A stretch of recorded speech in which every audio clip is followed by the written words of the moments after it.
జై శ్రీరామ్. చరితం రఘునాథస్య శతకోటి ప్రవిస్తరం ఏకైకమక్షరం పుంసాం మహాపాతక నాశనం.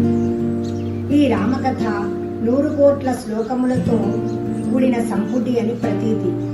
అందులోని ఒక శ్లోకమైనను, ఒక పాదమైనను, ఒక పదమైనను, చివరకు ఒక అక్షరమైనను ప్రతినిత్యం మనసు నిలిపి చదివినను, చదవాలని తలచినను, వినినను, వినాలని తలచినను చాలు ప్రతి అక్షరం మహాపాతకాన్ని నశింపజేస్తుంది. ఆదికవి వాల్మీకి విరచిత రామాయణం బ్రహ్మదేవుని ఆదేశానుసారం నారద మహాముని ఉపదేశించగా 24,000 శ్లోకాలతో అత్యంత రమణీయముగా రచించి మానవాళికి అందించిన మహనీయుడు వాల్మీకి.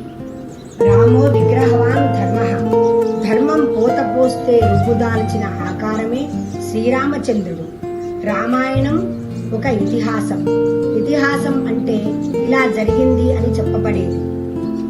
శ్రీరాముడు అయోధ్య నగరంలో కౌసల్య దశరథుల నోము పంటగా జన్మించి మర్యాదా పురుషోత్తమునిగా సమస్త మానవాళికి ఆదర్శప్రాయమైనాడు. సనాతన ధర్మ సారథిగా వారధిగా నిలిచినవాడు శ్రీరామచంద్రుడు. ఆ శ్రీరామచంద్రుని మార్గంలో మనమందరము నడిచి ధర్మ పరిరక్షణకై పాటుపడదాం. రామాయణం అంటే భారతీయుల విశ్వాసం కాదు, శ్వాస ధ్యాస. ఇది నిజం. జై శ్రీరామ్.